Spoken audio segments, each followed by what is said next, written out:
আচ্ছা, প্রথম কথা হচ্ছে আমি চিরকাল ওই পাশে বসে থাকতে অভ্যস্ত। ওই পাশ থেকে এই পাশে আমার খুব একটা অভিজ্ঞতা নেই, তো একটা খুব অকওয়ার্ড ফিল হচ্ছে তোমাদের সবার সামনে। আমার নাম দীপ রায়চৌধুরী, আমার এখান থেকে জাস্ট 600 মিটার দূরত্বে বাড়ি, এই মাস্টারপাড়াতেই। আমার নামের শেষে যে ক্যাটাগরি ওলা যে কলামটা থাকে সেখানে বড় হাতের বোল্ড অ্যান্ড ব্ল্যাকে ইউআর লেখা থাকে। আর আমি 2014 সালে প্রথম প্রাইমারি টেট পরীক্ষা দিই উইদাউট এনি প্রিপারেশন। তখন কলেজে বিএসসি কেমিস্ট্রি অনার্স পড়তাম। সেই সময় জাস্ট পরীক্ষা দিতে হবে একটা, তাই দিয়ে দিয়েছিলাম পরীক্ষাটা। জাস্ট ট্রেনে যেতে যেতে একবার বই পড়েছিলাম এবং পরীক্ষাটা কোনো ধরনের ক্র্যাক হয়ে যায়, ইন্টারভিউ ক্র্যাক হয়ে যায়, আমি চাকরিটা আমি পেয়ে যাই। সে থেকে আমার চাকরি পাওয়া শুরুয়াত। তারপর 2019 সালে আমি দ্বিতীয় চাকরি পাই, আমার পিএসসি ক্লাসিক সেক্রেটারিয়েট। আমার গোটা পশ্চিমবঙ্গের স্টেট র্যাঙ্ক ছিল 324। ফলপ্রসূত আমি আমার যে ডিপার্টমেন্ট আমার চাওয়ার কথা, আমার কাঙ্ক্ষিত পার বলে একটা ডিপার্টমেন্ট হয়, পার্সোনাল অ্যাডমিনিস্ট্রেটিভ রিফর্মস, এই ডিপার্টমেন্টে আমার চাকরি হয়। কিন্তু যেহেতু ফ্যামিলিগত কিছু কারণ আছে এবং কলকাতা থাকতে হবে, এই সব কিছু কারণে আমি এই চাকরিটা গ্রহণ করিনি। ওই বছরই আমি দ্বিতীয় চাকরি পাই ইন্ডিয়ান এয়ারফোর্সে। ক্যাট বলে একটি পরীক্ষা হয়, এয়ারফোর্স কম্বাইন্ড এবিলিটি টেস্ট।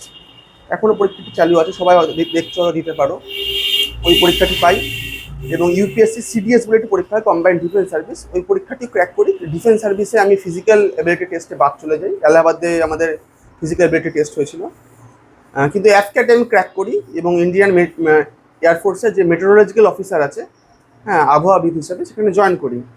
কিন্তু 1 মাসের যে ট্রেনিং হয়, সেই ট্রেনিং আমার মানে খুব হার্ড লাগতে শুরু করে এবং আমি ট্রেনিংয়ের মাঝপথেই চাকরিটা ছেড়ে দিয়ে চলে আসি। চলে আসার পর আমি এখানে চতুর্থ চাকরি পাই আমার প্রেসিডেন্সি ইউনিভার্সিটির লোয়ার ডিভিশন ক্লার্ক, এলডিসি যেটা বলা এলডিসি বলা হয়। আমি এই চাকরিটি গ্রহণ করিনি, যেহেতু এটা আবার কলকাতা থাকতে হবে, এটা ক্লারিক্যাল চাকরি। সেই বছরে আমি আমার পঞ্চম চাকরি পাই, যে চাকরিটা আমি এখন করছি। পরীক্ষাটির নাম আরআরবি এনটিপিসির। পরীক্ষাটির পোস্টের নাম ছিল CCTC, commercial cum ticket clerk. হ্যাঁ, ওই পোস্টের অধীনে অনেকগুলো সাব পোস্ট আছে, সেই সাব পোস্টের একটি পোস্ট হলো টিকিট এক্সামিনার। আমি সেই বর্তমান টিকিট এক্সামিনার পোস্টে, যেটাকে টিই বলা হয়, সেই পোস্টে শিয়ালদা ডিভিশনের অন্তর্গত বহরমপুর পোস্ট স্টেশনে এখন কর্মরত অবস্থায় আছি। তো আমি একটা কথাই বলতে চাই যে চাকরির যে প্রিপারেশন, সেটা আমি কোনো একটা মাত্র পরীক্ষার জন্য নিতাম, সেটা হচ্ছে সিজিএল। আমি সিজিএল আজ অব্দি আমার কাঙ্ক্ষিত পোস্টের জন্য কখনো ক্র্যাক করতে পারিনি। কিন্তু একটা পরীক্ষার প্রিপারেশনের জন্য আমি সাবঅর্ডিনেটেডলি অনেক পরীক্ষা ক্র্যাক করেছি। আমি পিএসসি ক্লার্কশিপ পেয়েছি, ক্যাট ক্র্যাক করেছি, আমি আরআরবি এনটিপিসি করেছি। আমি একটা কথা শুধু বলতে চাই যে চাকরিতে যে প্রিপারেশন, এটা তোমাকে অনেক কিছু শেখাবে এবং কোনো শিক্ষায় বিফলে যায় না। কোনোদিন না কোনোদিন তোমার কাজে লাগবে বা কখনো না কখনো কাজে লাগবে। তুমি যে পরীক্ষার জন্য ক্র্যাক করছো সেটা আলটিমেটলি হয়তো ক্র্যাক হলো না, কিন্তু অন্য কোনো পরীক্ষা তুমি সেটা হয়তো ক্র্যাক করতে পারো। কারণ এখন কম বেশি সব পরীক্ষার সিলেবাস কিন্তু মানে মোটামুটি সমানই। অঙ্ক, জিআই, ইংলিশ আর জিকে, কারেন্ট অ্যাফেয়ার্স, এই কটা মানে এই 5টা সিলেবাস হচ্ছে সব ক্ষেত্রে মোটামুটি কমন। তো এই হচ্ছে ব্যাপার। তো শুনলি সবকিছু ওর জার্নিটা। তো আমি ওদের তরফ থেকে একটা প্রশ্ন আমি বলছি, ওদের তরফ থেকে একটা প্রশ্ন বলছি, তারপর ওরাও জিজ্ঞেস করছে। ওদের যেটা মেন ব্যাপার, মোটিভেশন পাচ্ছে না পড়াশোনা করতে গিয়ে। ওদের মোটিভেশন খুব দরকার। পড়তে পড়তে ভাল লাগছে না দাদা, পড়তে পড়তেই মোটিভেশন পাচ্ছি না। আর এই বর্তমান যুগে দাঁড়িয়ে এই যা হচ্ছে, কি করে পড়বো? তো এই মোটিভেশনটা কি করে পাবে? মোটিভেশন কথা যদি বলি, তো ব্যাপারটা হচ্ছে ছোটো ছোটো জিনিসের ব্যাপার নিজের নিজের মোটিভেশন নিয়ে আসো। যেমন আমি যেটা করতাম, যে হয়তো কোনো পরীক্ষা হচ্ছে না, আমার সময় করোনা চলছিল, করোনার সময় ছিল সেই সময়। তো ওই সময় তো মোটিভেশন পাওয়া আরও কঠিন। আমি সময়টাকে ইউটিলাইজ করেছি নিজেকে তৈরি করার ব্যাপারে। যেমন আমি ছোটো ছোটো মক টেস্ট দিতাম বিভিন্ন পোর্টালের মধ্যে। এবং মক টেস্টগুলো তোমরা জানো যে অলিভ বোর্ড, টেক্সট বুক, এই সমস্ত যে পোর্টালগুলো আছে, এদের মক টেস্টগুলো অল ইন্ডিয়া ব্যাপী হয়।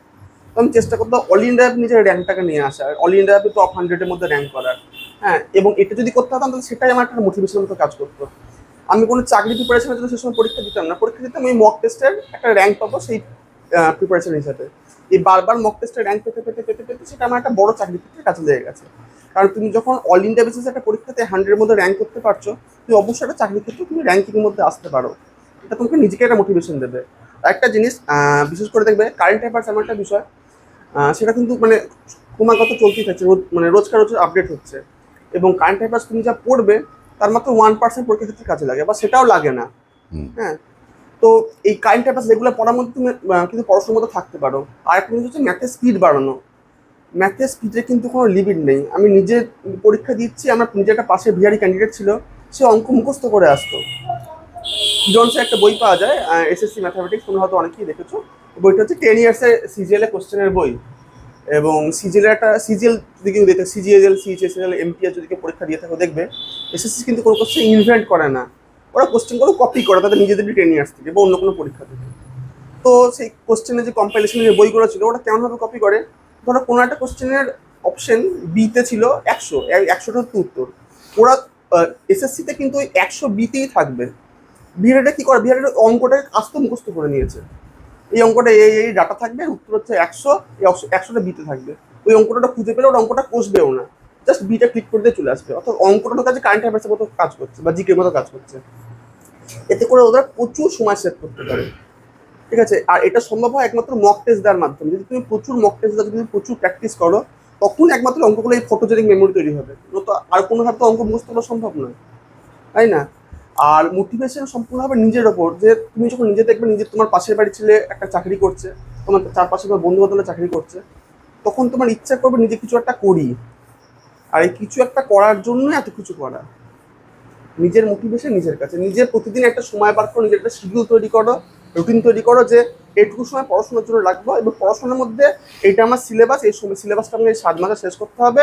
7 মাসের জন্য প্রতি 1 মাসে আমার এইটুকু কাজ করতে হবে, এই করতে হবে, এইটুকুর মধ্যে যেন এতটা সিলেবাস শেষ করতে পারি, এতটা স্পিড আমি ম্যাথে গেন করতে পারি, এর মধ্যে আমি টেক্সটবুকের কোনো পরীক্ষাতে আমি এতটা স্কোর করবো, এত র্যাঙ্ক করবো, তার জন্য যে পড়াশোনাটা করা সেটা আমি আজ থেকে শুরু করবো।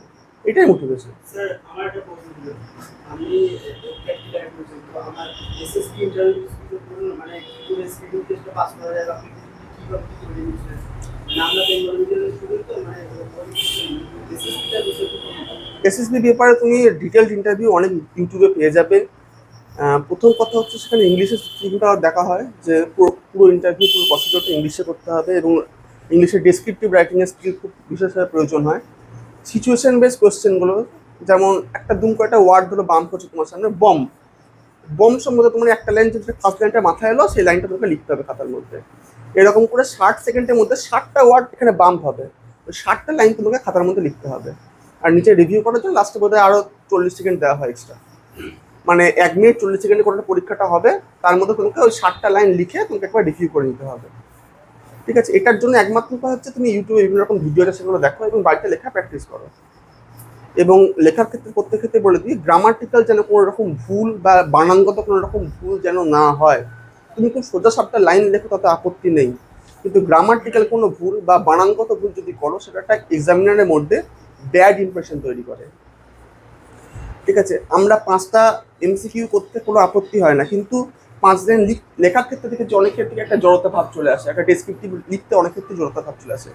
এটা সবচেয়ে ভালো উপায় হচ্ছে তুমি রেগুলার দুটো নিউজ পেপার পড়ো, একটা বাংলা একটা ইংরেজি। নিউজ পেপার গোটা পাতাটা পড়তে হবে না, কিন্তু দুটো পাতা মাত্র পড়তে হবে, বাংলার এডিটোরিয়াল আর ইংরাজির এডিটোরিয়াল। তার মধ্যে অনেক রকম কলাম থাকে, যে লেটাস্ট এডিটোরিয়াল, সম্পাদকীয় পত্র, এইগুলো পড়ো। এরা যে ভাষায় লিখছে দেখবে খুব ছোট্ট 20 লাইনের মধ্যে মাত্র লেখা থাকে। আনন্দবাজার দিক হলো, আনন্দবাজার সম্পাদকের যে অংশটা মাত্র 20 লাইনে লেখা থাকে, এইটুকু লেখা থাকে। ওর মধ্যে কিন্তু পুরো ভাবটা কথা আছে, ওর সমস্যা, পৌরসভার যে জঞ্জাল নিকাশের সমস্যা বা রাস্তা সারাই করার সমস্যা, ওর মধ্যেই কিন্তু লেখা আছে, ও পুরো ব্যাপারটা লিখে দিয়েছে। তো এইটা হচ্ছে স্কিল। আমি কোনো কিছু নিজের ইনভেন্ট করতে পারবো না, কিন্তু উন্নত ফলোটা করতে পারি। অন্যরা কিভাবে করছে, তুমি শুধু ওইটুকু লিখে ওইটুকু ফলো করো পরীক্ষা খাতায়, তাতেই তোমার কাজ হয়ে যাবে। আর কিছু কারো প্রশ্ন? বল। আমি যদি জন লাইব্রেরির চাকরি করতাম, অবশ্যই চাকরি। এটা না না আমার যেমন ড্রিম টাইম ফিজিক্সে পিএইচডি করব, তারপর? আমি আগে একটা ডক্টর। তারপর বেকার ডক্টর নিয়ে টিউশন পড়াবে, এডুকেশন লাইনে যাইতে সাকসেস, তাতে লাভটা কি হলো? আলটিমেট সাকসেসটা কিসে আছে? কি হবে বাড়ির সামনে একটা নেম প্লেট ডক্টর বসিয়ে, যদি তুমি কিছু মানে তোমার যদি স্যালারি অ্যাকাউন্টেন্ট একটা বেতন না ঢোকে মাসে মাসে, স্টাইফেল মাত্র 8,000 দেওয়া হয়, জানো তো? ভারতে পিএইচডি করার জন্য 5 বছর সময় দেওয়া হয়। 5 বছরের মধ্যে যদি তুমি থিসিস সাবমিশন না করতে পারো, তা 3 বছর এক্সট্রা দেবে, তারপর তোমাকে কান্ট্রি ধরে দূর করে বার করে দেবে ল্যাব থেকে। ঠিক আছে, স্টাইফেল সিস্টেম মাত্র 8 বছর দেওয়া হয়। তারপর যারা পিএইচডি করছে, তারা একটা পোস্ট ডক করার জন্য হয় বাইরে যায়, বাইরে এই দেশে 2 বছর, ওই দেশে 2 বছর, এই দেশে 2 বছর, এরকম করে তারা কি আলটিমেটলি ভারতে আসে, যে ভারতে কোনো একটা প্রাইভেট ইউনিভার্সিটিতে কোনো একটা ফ্যাকাল্টির পোস্ট নেয়, তাতে 30,000 টাকা বেতন, তাই তোমাকে টার্গেট দেবে, তোমাকে ছাত্র ধরে আনতে হবে, এই হচ্ছে তোমার জীবন। এটা একটা ভালো জীবন?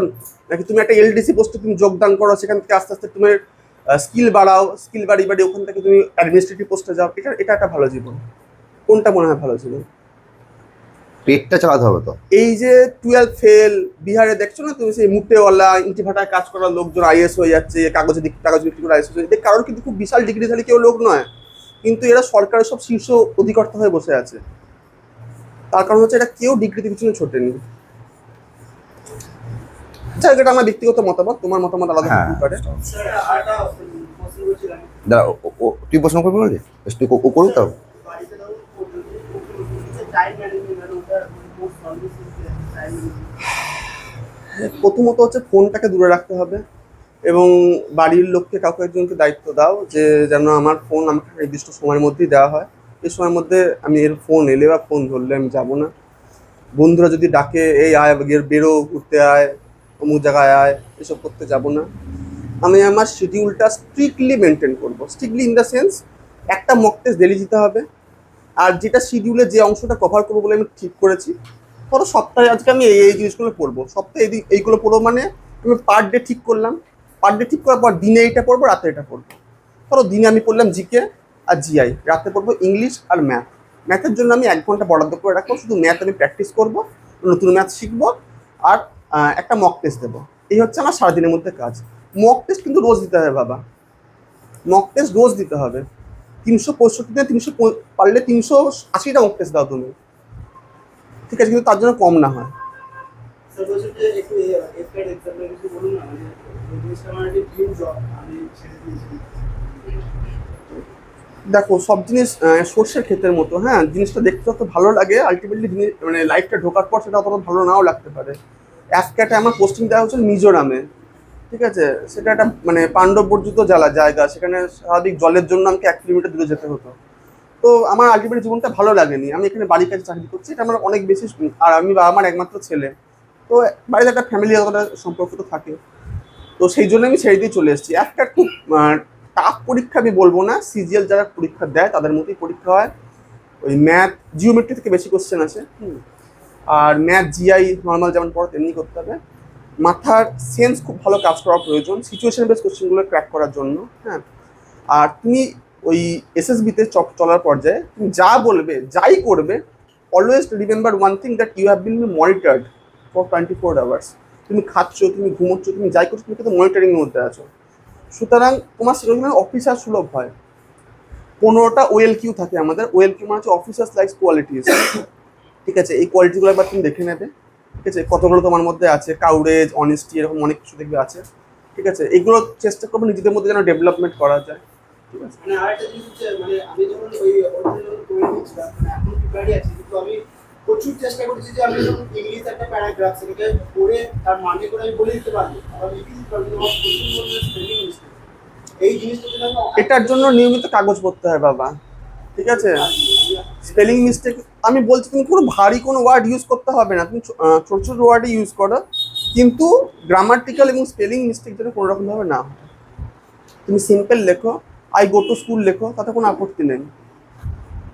স্যার সিএস এর বেশি কঠিন না, মানে এমটিএস বেশি কঠিন? শুনতে পারলাম না। সিএস এর বেশি কঠিন না এসএসসি এমটিএস? সিজিএল বেশি কঠিন, CHS এর বেশি কঠিন, এমটিএস বেশি কঠিন, অবশ্যই সিএইচএস এর বেশি কঠিন। আর স্যার এই এসএসসি 10 ইয়ার্স এর বইয়ের নাম কি বলুন? ও কিরণসের একটা বই পাওয়া যায়, হ্যাঁ, ওই বই থেকে এসএসসি কোশ্চেন কপি করে অ্যাকচুয়ালি। এখন ওরকম অনেক বই অনেক বেরিয়ে গেছে। বেরিয়ে গেছে এখন তো ওয়াইসিটি রেলের বলে। আচ্ছা, যেটা ওরা যে প্রশ্নটা করছে না, যে পোস্টটা এখন আছে, তোর রেলে চাকরি পাওয়ার জন্য মেন অস্ত্র কি হবে, কি প্রয়োগ করতে হয়, সেটা আগে বল। সামনে তো রেলের গ্রুপ ডি, এনটিপিসি পরবর্তীকালে দেবে, অনেকে হয়তো অ্যাপ্লাই করেনি, তো how to get railway jobs, এইটা হচ্ছে আসল কথা, বলে দেয় এবার। প্রথম কথা একটা বলি, রেলওয়ে জবস পাওয়ার ফান্ডা লুকিয়ে আছে কোন আরআরবিতে তুমি অ্যাপ্লাই করছো তার উপর। ঠিক, এটা একদম প্রাইমারি ফান্ডা, এর মধ্যে লুকাছুপির কিচ্ছু ব্যাপার নেই, ঠিক আছে। তুমি যদি RRB Kolkata, RRB Patna, RRB Muzaffarnagar এগুলো যদি অ্যাপ্লাই করে ফেলো, দেন প্রথম কুড়ুল তুমি তোমার নিজের পায়ে নিজেই মেরে ফেললে, ঠিক আছে। এরপর অলমোস্ট 100% তোমাকে অ্যাকিউরেসি আনতে হবে, তবে তুমি এখানে চাকরি পাবে না, তো মানে খুব অসম্ভব।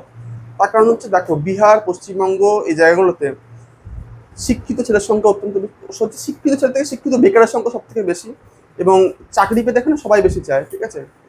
তো এইসব জায়গাতে অ্যাপ্লাই করা ঠিক নয় আমার একটা মনে হয়। তো তোমাকে ঠিক করতে হবে তুমি বাড়ি কাজে চাকরি করতে চাও নাকি তুমি একটা চাকরি করতে চাও। তুমি যদি চাকরি করতে চাও তাহলে আমি বলবো তুমি আরআরবি জম্মু, আরআরবি তিরুবনন্তপুরম এসব জায়গা থেকে অ্যাপ্লাই করো, কাট অফ একটু কম হয় এসব জায়গা থেকে। এবং আরআরবি যে মক টেস্টগুলো সেগুলো দাও নিয়মিত, অল ইন্ডিয়া মক টেস্টগুলো, সেখানে ওই কাট অফ আগের বছর যে কাট অফ ছিল অন্তত 10-15 নম্বর বেশি তোমার স্কোর আসে। কারণ পরীক্ষা হলে টেনশনে কিছু অজানা কোশ্চেন তুমি পাবে, কিছু ভুল তোমার হবে, ওই 15 নম্বর তোমাকে ওখান থেকে বাদ দিয়ে রাখতে হবে, ঠিক আছে। 15-20 নম্বর যেন বেশি স্কোর আসে, এরকমভাবে ওই কাট অফটা যেন ক্লিয়ার তোমার হয়। এবং একটা জিনিস সবসময় মাথায় রাখবে যে রেলের চাকরিতে তুমি বাড়ি থেকে যেখানেই চাকরি করো তুমি কিন্তু মিউচুয়াল পর তুমি বাড়ির কাছে আসতে পারো, সেই সুবিধা তোমাকে দেয়। আজকে না এলে তুমি 5 বছর পরে আসতে পারবে। সুতরাং তুমি তিরুবনন্তপুরমে চাকরি করছো, আজীবন তিরুবনন্তপুরমে থাকবে এমন কোনো ব্যাপার নেই। সিজিএল এর ক্ষেত্রে কিন্তু এই সুবিধাটা নেই। সিজিএল সিএইচএসএল কিন্তু এখন ট্রান্সফার অত্যন্ত কঠিন হয়ে গেছে। তুমি যদি মুম্বাইতে পোস্টিং পাও তুমি আজীবন তোকে মুম্বাইতেই থাকতে হবে, নচেত নতুন করে আবার সিজিএল দিতে হবে। ওই একটা লোকটার নাম কি নাম, আদিত্য রঞ্জন, উনি সিজিএল এর ইনকাম ট্যাক্স অফিসার ছিলেন, ঠিক আছে। তো উনি ঘন ঘন প্রতি বছর সিজিএল দিয়ে গেছেন, তাহলে একটাই কারণ ট্রান্সফার পাচ্ছিলেন না বাড়ির কাছে পাটনাতে। হ্যাঁ, তো পোস্টে কোনো অসুবিধা ওনার ছিল না, উনি ট্রান্সফারের জন্য প্রতি বছর সিজিএল দিয়ে গেছেন। সিজিএল ট্রান্সফার হওয়া কিন্তু কঠিন বাবা, এটাই বলতে চাইছি। আর কিছু এসএসসি গুলো যে কোনো পরীক্ষাতেই ট্রান্সফার হবে? এসএসসি যে কোনো পরীক্ষাতে ট্রান্সফার পাওয়া খুব কঠিন। এমটিএসে যেমন তোমাকে স্টেট সিলেকশন করেই দেয় যে তুমি স্টেট ওয়াইজ চয়েস দিয়ে দিচ্ছি প্রথমেই। সিজিএসএল বা সিজিএল কিন্তু ওরকম চয়েস কিছু দেয় না, ওটা অনেক পরে দেয়, মানে পরীক্ষার রেজাল্ট বেরোতে ঠিক আগে দেয়, ঠিক আছে। তো এমটিএসে এগুলো তোমার মানে বলেই দিচ্ছে প্রথম ফর্ম ফিল আপের সময় তো তুই ইয়ে করে হ্যাঁ, দিচ্ছিস। এসএসসি রিজিয়ন ওয়াইজ ভাগ করা আছে, ইস্টার্ন রিজিয়ন, ওয়েস্টার্ন রিজিয়ন এগুলো ভাগ করা আছে, ঠিক আছে। শেষ কিছু কথা। শেষ কিছু কথা বলতে, যদি একান্ত তোমার দুম করে এখন চাকরির প্রয়োজন হয় আমি বলবো স্টেট জবগুলোকে টার্গেট করো, প্রথমে সেন্ট্রাল জবের দিকে তাকিও না। স্টেট জব ক্র্যাক করা অনেক বেশি ইজিয়ার, তার একটাই কারণ হচ্ছে বিহারিরা স্টেট জবে পার্টিসিপেট করতে পারে না। যেখানে যেখানে বিহারিরা পার্টিসিপেট করতে সেই জব কিন্তু অনেক বেশি কঠিন হয়ে যাচ্ছে, কারণ ওদেরকে টেক্কা দেওয়া খুব মুশকিল, ওরা অনেক বেশি আমাদের থেকে পরিশ্রমী। এই যে মোটিভেশন পাচ্ছ না, এই যে কথাগুলো বলছো, ওরা এইসব কথা ভাবেই না, ওদের কাছে পেতে হবে, পাওয়া ছাড়া কোনো উপায় নেই, ঠিক আছে। একটা ছেলেকে যদি ওই জলের মধ্যে তুমি চুবিয়ে রাখো, সে নিঃশ্বাসটাকে নিতে হবে, তার কাছে নিঃশ্বাস নেওয়া ছাড়া উপর থেকে মরে যাবে নিঃশ্বাস না নিলে, তাকে যে কোনো জলের উপরে উঠতে হবে। ওদের অবস্থাটা ওই রকম, ওরা গরিবিতে ডুবে আছে, ওদের পেতে হবে।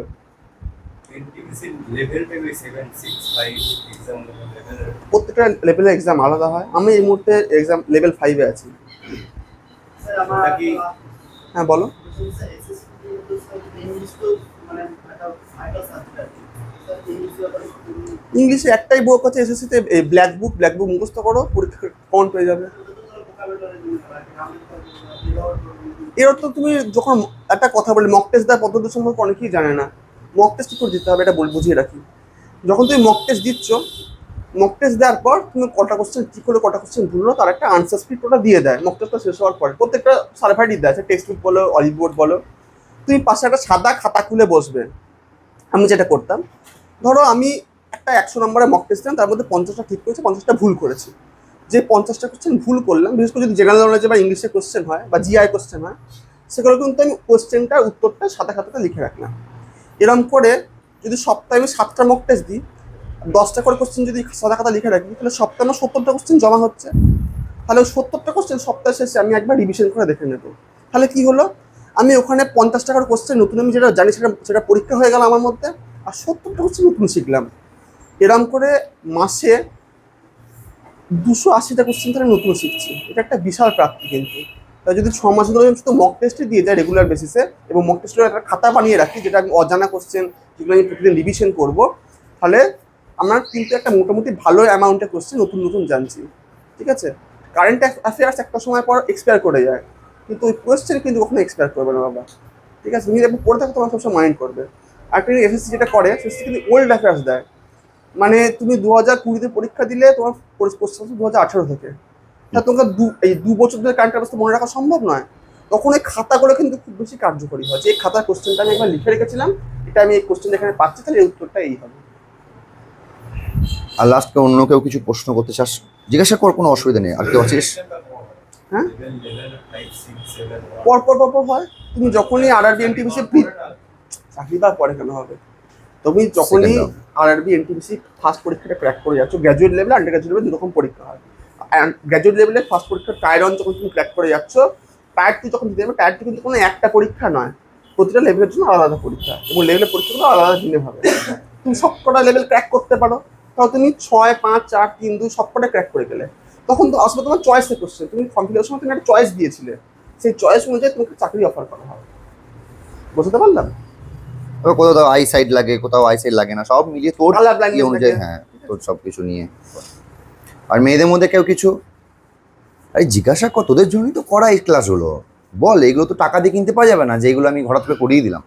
তো বল তোদের কোনো মেয়েদের কোনো প্রশ্ন নেই? কোনো সব তো ছেলেগুলোই প্রশ্ন করছে, কোনো মেয়েদের কোনো প্রশ্ন নেই যে দাদা আমার এই সমস্যা, দাদা এইটা কীভাবে করবো, দাদা এইটা কীভাবে, বল কোনো অসুবিধা? হ্যাঁ দুজনের ক্ষেত্রেই বলছি। এবং আজকের মধ্যে একটা ব্যাপার আছে যে আমরা অঙ্ক খুব ভালো করতে পারি না, জিআই খুব ভালো, ইংলিশ অতটা ভালো নই, তাহলে আমরা আমরা চাকরি কীভাবে পাবো?